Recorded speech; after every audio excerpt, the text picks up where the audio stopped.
Bienvenidos a De Mente Abierta, un podcast para amantes del misterio y del crimen verdadero.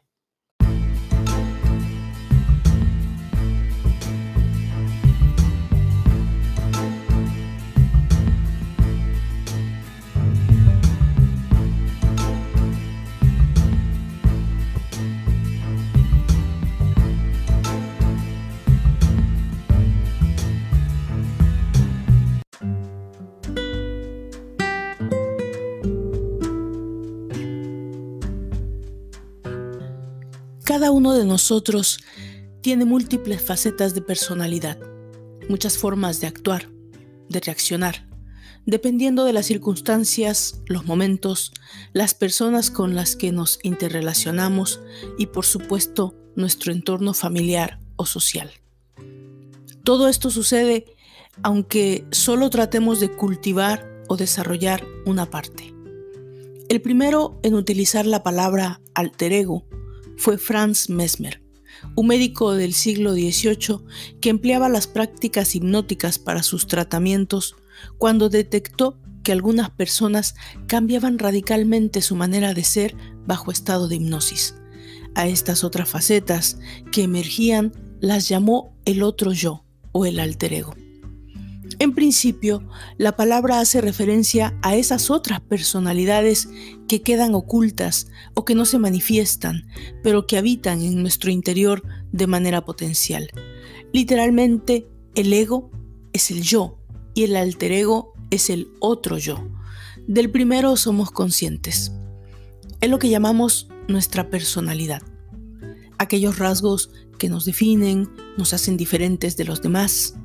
El otro yo, en cambio, habita en nuestro mundo inconsciente.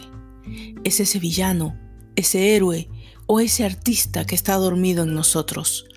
Otra identidad que por alguna o muchas razones quizá no se desarrolló. Por ejemplo, puede ser que desde pequeños hayamos tenido una gran fascinación por las plantas o los animales, o los astros, las estrellas. Sin embargo, con el paso de los años, este interés fue quedando atrás y terminamos estudiando contabilidad. Algo que tal vez también amamos, pero allá, muy en el fondo, ese biólogo, ese astrólogo sigue existiendo. Podríamos pensar incluso que todo este rollo es un juego de nuestra imaginación que algunas veces puede resultar provechoso. Pero no para todos resulta muy sencillo esto de alimentar la existencia del otro yo que les habita, porque resulta que a lo mejor ese otro tiene planes diferentes cuando de bondad o maldad se trata. Hay muchos ejemplos de asesinos que solían tener una vida completamente ordinaria y común. Personas con una personalidad atractiva, agradable, bondadosa, que en nada podríamos pensar que tuvieran que ver con un asesino desalmado, capaz de violar, asesinar, cortar, mutilar, atormentar de manera inimaginable a sus víctimas. Los hay incluso que después de cometer estos actos impensables de maldad, volvían a sus hogares con hijos, esposas y familias que les amaban y que respetaban, y a quienes ellos también decían amar.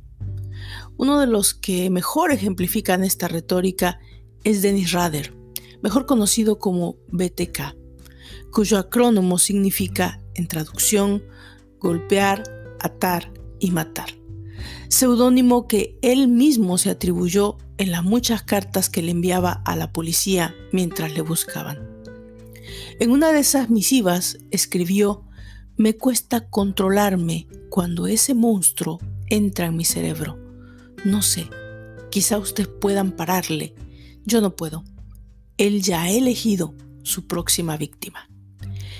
Este hombre, durante 30 años, parecía ser un ciudadano ejemplar, presidente de una organización religiosa, padre de familia, que lograba esconderse entre la normalidad, hasta que su otro yo, su alter ego, como siempre, mucho más fuerte que él, le hizo cometer un error y ser apresado.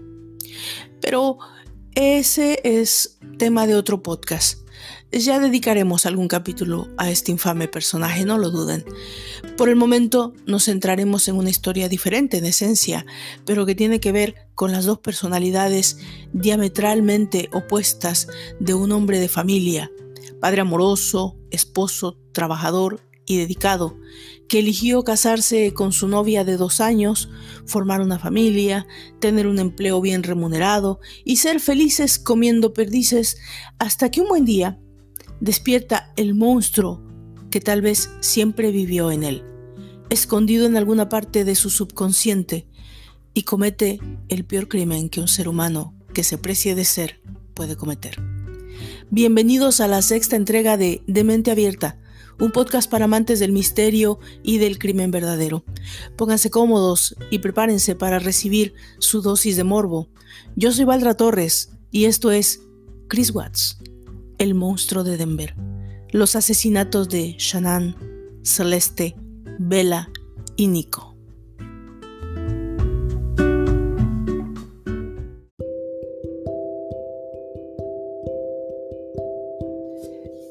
Ya sea que estés buscando esquiar en las mundialmente famosas montañas rocosas, explorar las muchas ciudades y pueblos o disfrutar de una belleza natural impresionante, encontrarás tu aventura perfecta en Colorado.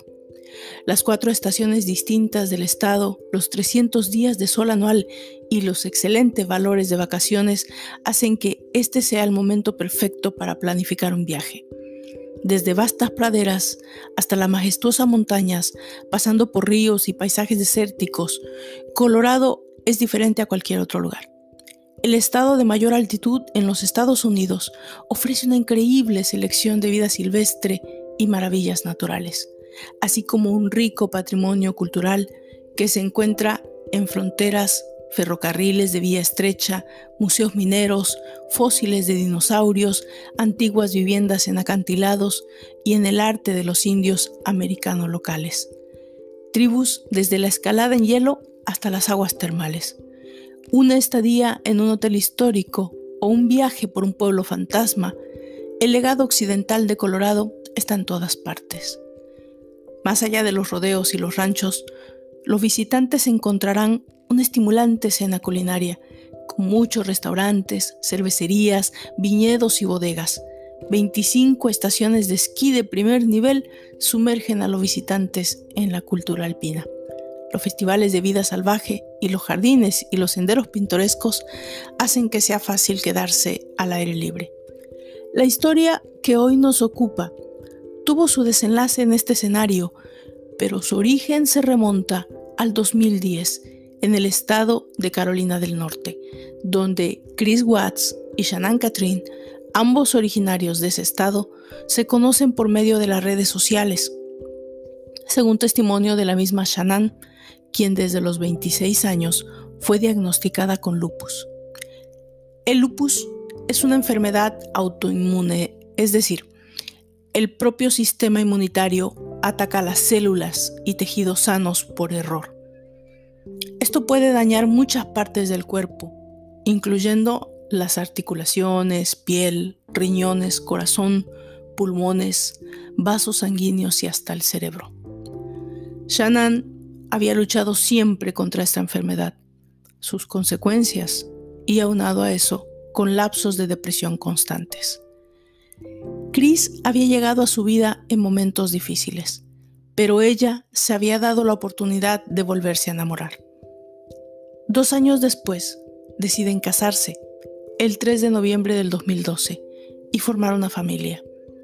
Un año más tarde, en 2013, ambos toman la decisión de comprar una casa de 5 habitaciones en la ciudad de Frederick, Colorado, un lugar que les ofrece la calidad de vida que ambos buscan y sobre todo el clima que podría mejorar la calidad de vida de Shanann. El 17 de diciembre del 2013 nace su primera hija, Bella Marie, y el 17 de julio del 2015 nace la segunda, Celeste Catherine, a quienes todos llaman Sissy. Aunque según datos oficiales, en el año 2015 la familia Watts se declaró en bancarrota, en el tiempo de los hechos, ambos eran personas exitosas dentro de su ámbito laboral. Chris trabajaba para una empresa petrolera llamada Anadarko y Shanann era representante independiente de una compañía multinivel de nombre Thrive, lo que le permitiría trabajar sin problema desde su casa. El 13 de agosto del 2018, las cámaras de seguridad de la casa graban la entrada de Shanann a la casa familiar, quien regresaba de un viaje de negocios desde Arizona. En las grabaciones se puede ver la hora en que su amiga Nicole Atkinson la dejaba en la puerta principal a la 1:48 de la mañana. Más tarde, según declaraciones de Nicole, ella volvería a recogerla para atender una cita con el ginecólogo, ya que Shanann tenía 15 semanas de embarazo.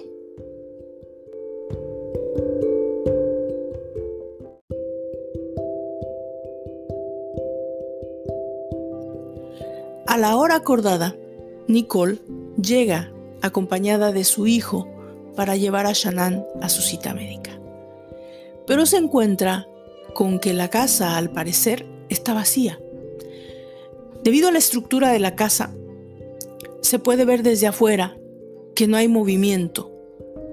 La situación parecía completamente fuera de lo normal, tomando en cuenta que el auto de Shanann se encontraba en el garage y sus sandalias en la entrada. Al no recibir respuestas a las llamadas ni mensajes de texto, Nicole decide llamar a Chris. Este le menciona que él había salido muy temprano para el trabajo y que las tres, Shanann, Bella y Sissy, se encontraban en la casa. Le dice que probablemente Shanann haya decidido ir a algún lugar con las niñas. Nicole le responde que ella tenía una cita y que no es normal, que va a llamar a la policía, ya que esto le resulta demasiado extraño. A lo que Chris le responde: no, espera, yo ya voy de salida. Voy a estar ahí al menos en 45 minutos. Acto seguido, Nicole llama también a conocidos, amigos, para ver si ellos pueden llamar también a Shanann y obtener alguna respuesta. A la 1:35 de la tarde, Nicole hace una llamada al 911. Ella le explica a la operadora de su preocupación por su amiga Shanann, no solo porque ha perdido su cita médica, pero también debido a que los últimos días ha tenido problemas de salud debido a su embarazo y a su condición emocional. Unos minutos después, un oficial de policía llega a la casa de los Watts. Nicole explica que se trata de una mujer de 15 semanas de embarazo, con una condición médica irregular, pero además se trata de alguien que no suele desconectarse de sus amigos y redes sociales de esa manera. Le comenta que en los últimos días, y sobre todo durante su viaje de negocios, Shanann había tenido un comportamiento extraño. Se le notaba triste, angustiada, comía y dormía poco, y a eso acrecentaba más la suspicacia de la situación en la que se encontraba. El oficial de policía de Frederick se acerca a la casa para comprobar que no hubiera forma de entrar y verificar con sus propios ojos lo que Nicole mencionaba. Cuando éste se dirigía hacia la parte trasera de la propiedad, el vecino de los Watts, de nombre Nathan Trishanik, les pregunta a quién buscan. El policía le pregunta a él si ha visto durante la mañana a Shanann o a las niñas, a lo que él responde que no ha visto a nadie y que él también conoce que Shanann tiene una condición médica, así que es posible que algo grave haya sucedido. Acto seguido, el oficial llama por teléfono a Chris, quien ya se encuentra en camino, y le confirma que solo es cuestión de minutos para que puedan entrar a la casa. Cuando ellos logran entrar a la casa, una vez que Chris ha llegado, lo primero en notarse como extraño no solo es la ausencia de Shanann, Bella y Sissy, pero que el carro de Shanann, como ya lo había mencionado anteriormente Nicole, se encuentra en el garage. La casa está asegurada por dentro y aunque no se ve nada fuera de lugar, sí es notorio que las maletas del viaje de la noche anterior se encuentran sin abrir. Al subir las escaleras, el oficial no alcanza a ver nada fuera de lo ordinario, pero en la cocina están las llaves y la cartera de Shanann, lo mismo que su teléfono celular. Y lo más importante, dentro de su cartera está su medicamento diario, lo cual obviamente hace sonar todas las alarmas. No es posible que alguien pueda desaparecer de esta forma, ni siquiera en una situación fuera de lo normal, a menos que se encuentre secuestrada.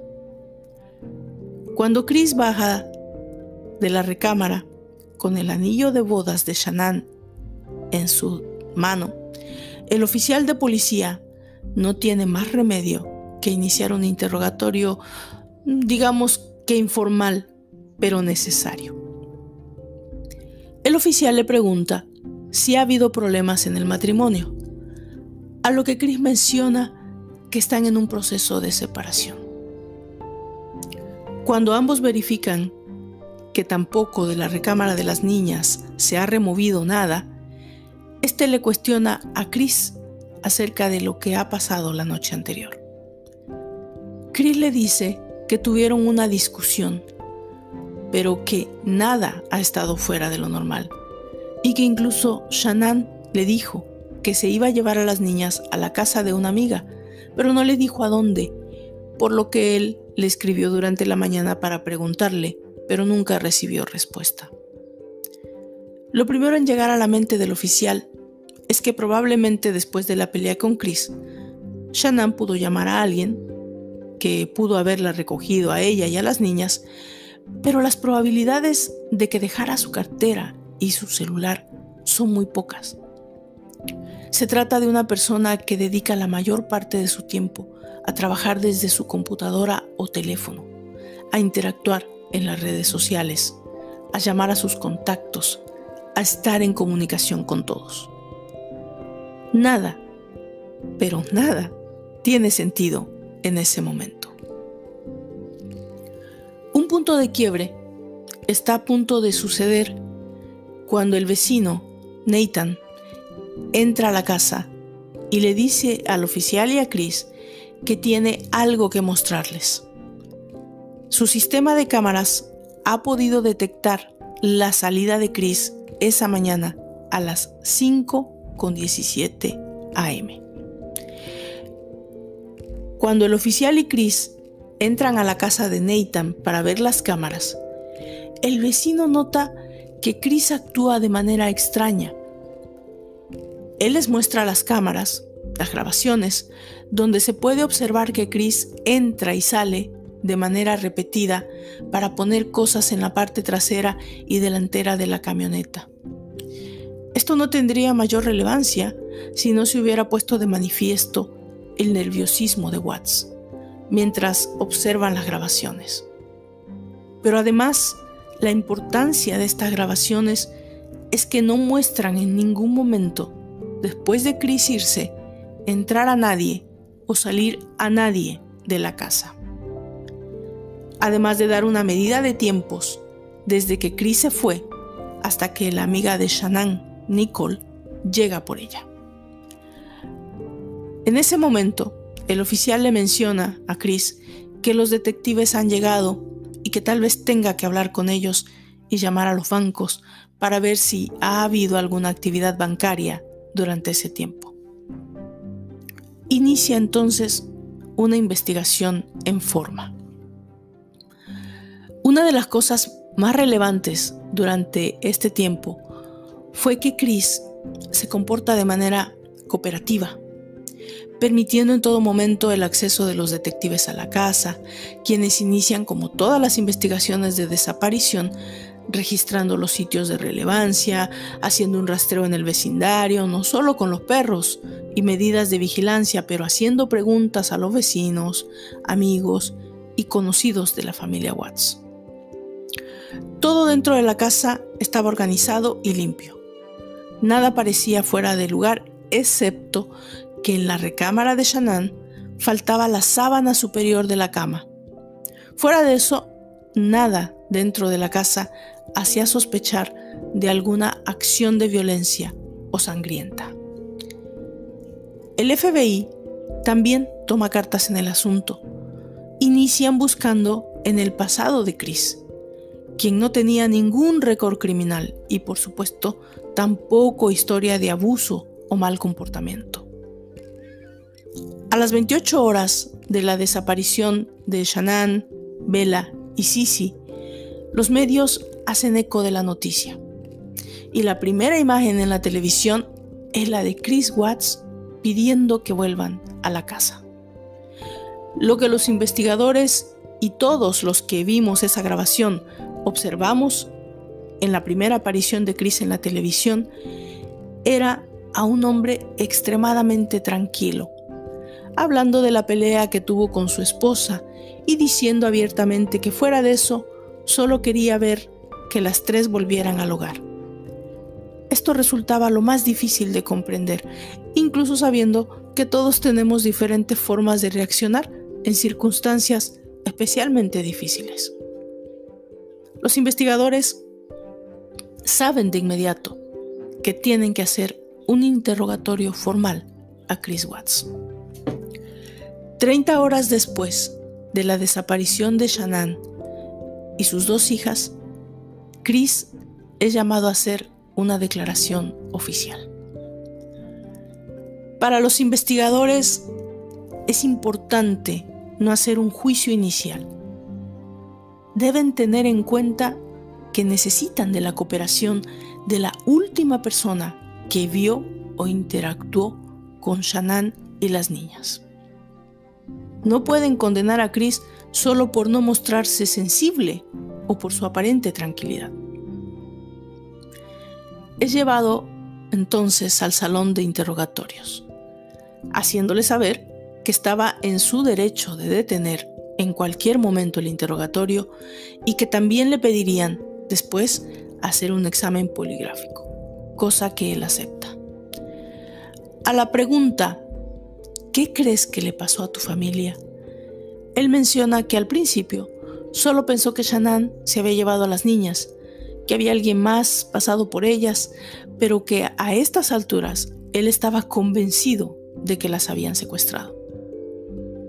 Mientras Chris se encuentra siendo interrogado, los investigadores registran las llamadas y mensajes de texto del celular de Shanann. Ellos verifican que ella realizó muchas llamadas a sus amigas y en varios mensajes menciona que ella había sugerido tomar apoyo psicológico para parejas, pero que Chris no lo había aceptado. En la sala de interrogatorio, el agente a cargo comienza a subir el tono de las preguntas. Una de las actitudes que más preocupan a los investigadores es que Chris habla de sus hijas en pasado, cuando le ponen las fotos de sus pequeñas en la mesa. Él habla de ellas como si ya no estuvieran, y eso hace de nuevo sonar todas las alarmas. Pero nada de lo anterior se compara al momento en que en forma directa se le menciona el tema de la infidelidad, a lo que él responde: jamás he sido infiel a mi esposa, nunca la he engañado, nunca le he mentido. Lo que lleva a la siguiente pregunta: ¿por qué entonces estás separándote de Shanann? Después de 3 horas de interrogatorio, le piden a Chris acceso a su computadora y a su teléfono celular y programan el examen de polígrafo para el siguiente día por la mañana. Para los investigadores resulta menos que peculiar la actitud de este padre de familia, que en ningún momento les pide que encuentren a su esposa e hijas. que en ningún caso, al menos, muestra preocupación, excepto por la justificación de sus acciones y, por supuesto, de desligarse por completo de la desaparición de su familia. Al siguiente día, el rostro de Shanann, Bella y Sissy está en televisión de todo el país. Mientras la policía continúa con la investigación en casa, en el vecindario y extendida por toda la ciudad y el estado, la alerta Amber, debido a las pequeñas desaparecidas. Lo que los investigadores están por descubrir esa mañana en el celular y la computadora de Chris cambia el rumbo por completo de la investigación. Lo que ellos descubren es que Chris les ha mentido en cuanto al tema de la infidelidad. En su celular se encuentran cientos de mensajes de textos, fotografías, correos electrónicos con una compañera de trabajo. Con esta información en conocimiento, Chris llega a su cita con el polígrafo. Esa mañana, el padre de Chris, Ronnie, recién llegado del aeropuerto, acompaña a Chris a la sala de interrogatorio. Él es llevado a un cuarto separado. La oficial, encargada del examen, le hace saber a Chris que cualquiera sea el resultado, la verdad va a salir a la luz y todo se sabrá, si es que él miente en sus declaraciones. Chris falla todas y cada una de las preguntas del examen poligráfico. Esto lo convierte inmediatamente en el primer sospechoso en la desaparición de Shanann, Bella y Celeste Watts.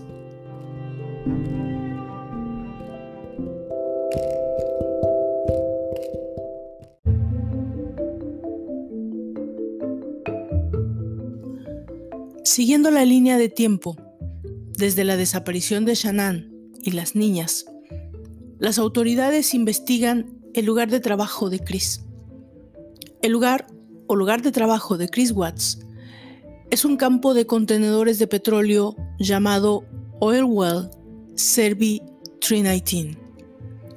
Allí, en un reconocimiento del área, es encontrada una sábana que en la comparación posterior parece ser la que faltaba en la cama de Shanann. Las alarmas suben de nivel. Ya solo es cuestión de tiempo y una estrategia lo suficientemente inteligente para que los detectives lleguen al fondo de este caso y sepan la verdad. Le hacen saber a Chris que ha fallado el examen y también que a este punto ellos saben que nadie, ni Shanann ni las niñas, regresarán a casa. Él entonces admite que ha sido infiel a su esposa y agrega que es probable que esa haya sido la causa para haber fallado el examen. Todo está ocurriendo al mismo tiempo. Observemos el escenario. Chris se encuentra en una sala de interrogatorio mientras afuera en el terreno de su compañía de trabajo es encontrada una sábana que pertenece a la cama de Shanann. Además de que en el mismo campo han encontrado varios intentos de cavar. En ese momento, Chris pide hablar con su padre. Ronnie Watts es llevado al cuarto de interrogatorio para hablar a solas con Chris. Mientras esto sucede, la policía recibe una llamada. Se trata de Nicole Kessinger, la novia de Chris. Ella les revela que no sabía en absoluto de que Shanann estuviera embarazada, ya que Chris tenía con ella una relación en la que se suponía que ambos estaban de acuerdo en que él se divorciaría de Shanann y pronto estarían viviendo juntos. A esto se une el hecho de que la camioneta de Chris, que pertenece a la compañía para la que trabajaba, tiene un GPS integrado, lo que le permite a la policía saber a dónde se dirigió Chris la mañana de la desaparición de Shanann. Los investigadores están por descubrir lo que no se imaginan. Tomando en cuenta que Chris no se encuentra aún en custodia ni acusado formalmente, los agentes deciden tener mucho cuidado, ser lo suficientemente inteligentes de no llevar a Chris al momento de solicitar un abogado, pero hacer que se quiebre de tal modo que tengan una confesión completa. Permiten entonces que Ronnie Watts entre al cuarto. En las grabaciones del interrogatorio, que invito a todos, si les interesa saber más, conocer más detalles sobre el caso, son públicas y completas, se observa al padre de Chris entrar al cuarto y tocar el hombro de su hijo en señal de apoyo. Ese hombre cree que solo se trata de un interrogatorio, no sabe, no puede medir lo terrible de lo que está a punto de escuchar. En ese momento, Chris le dice a su padre que no sabe qué decir porque no puede seguir cubriendo a Shanann. Él le dice que en un momento de furia con él, ella atacó a las niñas y las asesinó. Él no supo cómo reaccionar en ese momento y terminó atacándola a ella. El padre de Chris no puede salir de su asombro. No sabe qué decir al momento que los agentes, quienes han escuchado a Chris en la grabación, entran para enfrentarlo y cuestionarlo sobre los detalles de lo que acaba de confesar. El primer paso es saber en dónde están Shanann, Bella y Cissy. Ellos le presentan una fotografía de la vista donde Google Earth, del terreno, del Well Oil Survey 319, que no es más que una toma satelital de un amplio terreno desértico con 2 tanques de aceite crudo en un área de servicio. Le piden a Chris que señale él o los puntos donde se encuentran los cuerpos de su esposa y sus hijas. Él escribe las iniciales de cada una en la fotografía. La S de Shanann en el área cercana a donde se encontró la sábana. Una V de Bella en un tanque, el tanque derecho. Y Cissy en el tanque de la izquierda. Los investigadores no podían salir de su asombro. Uno de ellos le pregunta: ¿están ellas en los tanques? A lo que él responde asintiendo con la cabeza. ¿Qué hay en los tanques?, pregunta el otro agente. Y él contesta: una mezcla de aceite y agua. Eso que Chris estaba confesando bien podría salir de una historia, de una película de terror. Pero en ese momento los investigadores tenían como prioridad rescatar los cuerpos y obtener una autopsia, algo que permitiría corroborar o desmentir la confesión de Chris.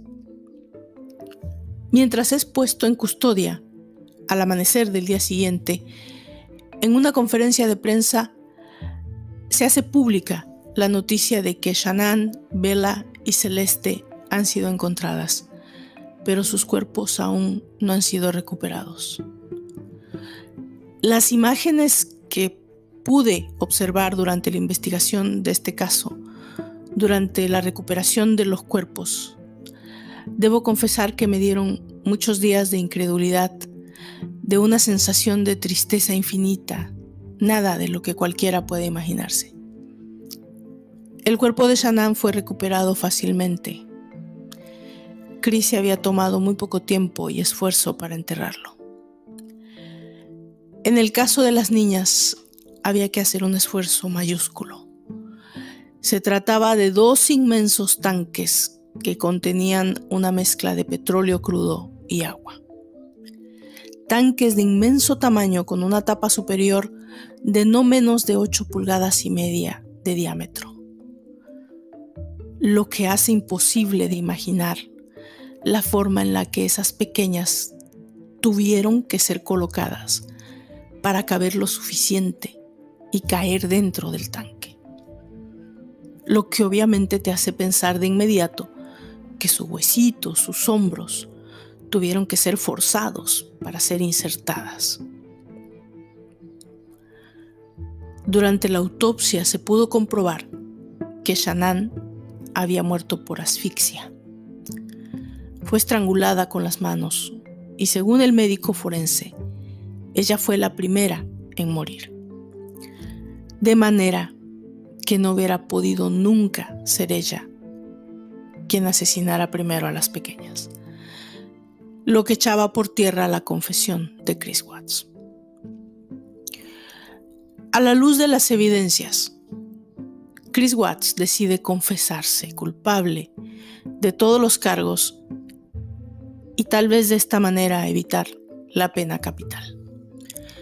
El fiscal acepta la decisión solo con el acuerdo de que después de la determinación de los cargos, Chris confiese toda la verdad y diga cómo fueron asesinadas Shanann, Bella y Celeste. Además, obviamente, de pagar también por su hijo no nacido, que se iba a llamar Nico. En febrero 19 del 2019, los agentes de la investigación original se reunieron en la correccional de Wisconsin para escuchar la verdad. La mañana del lunes 13 de agosto del 2018, mientras Chris se preparaba para ir a trabajar, inició una discusión con Shanann. Todo se salió de control en el momento en que ella le mencionó que se iría con las niñas y no permitiría que las volviera a ver. En ese momento, Chris la golpea, la lleva hacia la cama y la estrangula. Allí, en ese momento llega Bella, de 4 añitos, entra a la recámara y le pregunta qué le ha pasado a su mami. Chris toma el cuerpo de Shanann, lo envuelve en la sábana y lo coloca en la parte trasera de la camioneta. Acto seguido, toma a las 2 niñas y las sube también a ellas y se dirige al campo de servicio de petróleo. En un acto que nadie puede explicar, que nadie puede entender por más que lo pensemos o busquemos algún resquicio de comprensión, Chris Watts se toma el tiempo de sofocar a Sissy, a la más pequeñita, enfrente de su otra pequeña. Una vez muerta, la lleva a la cima del tanque y la introduce, para después hacer lo mismo con Bella. Bella hace un pequeño esfuerzo por defenderse, pero obviamente sin poder evitar ser asesinada deliberada y cruelmente por su propio padre. Acto seguido, Chris cava un poco y entierra, básicamente tira a su esposa.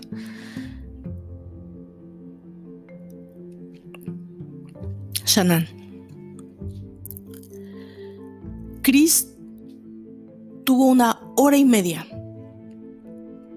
que es el tiempo de distancia de su casa hasta el Servi 319, para pensar lo que estaba por hacer y tomar al menos una decisión correcta, pero no lo hizo. Este hombre fue sentenciado a 3 cadenas perpetuas por asesinato, por el asesinato de Shanann, Bella, Sissy y Nico. Todo lo que después ha sucedido en los medios al dar a conocer esta historia y lo que de una u otra manera nos hemos adentrado en ella, en sus detalles, en sus protagonistas, en su línea de tiempo, en sus repercusiones, nos deja, al menos a mí, a una servidora, con una completa sensación no solo de tristeza, pero llena de preguntas. La más importante, ¿por qué? ¿Por qué Vela y Celeste? ¿Y por qué de esa manera? Nunca vamos, por supuesto, a tener esas respuestas, ni creo en verdad que Chris las pueda tener. Él seguramente pasará el resto de su miserable vida cerrando los ojos y pensando en su hermosa esposa y en sus adorables pequeñas. Ambas familias, la de Shanann y la de él mismo, con la pérdida irreparable y la tristeza de la forma tan egoísta y cruel que fueron arrancadas de su vida por la persona que estaba supuesta a protegerlas. Para nosotros, este caso llega al final. Yo me despido de ustedes y les invito a escribirme, a decirme qué les ha parecido el podcast, a darme sus comentarios, a buscar más información si ustedes gustan. Hay muchísima información de este caso. Escríbame a dementeabierta.podcast@gmail.com. Visiten mi página de Facebook, en Twitter, en Instagram, Demente Abierta Podcast, nuestro canal de YouTube. Denle like al video, suscríbanse y denle click a la campanilla para recibir las notificaciones también. Yo soy Valdra Torres y nos encontramos en el próximo capítulo de Demente Abierta, un podcast para amantes del misterio y del crimen verdadero. Hasta la próxima.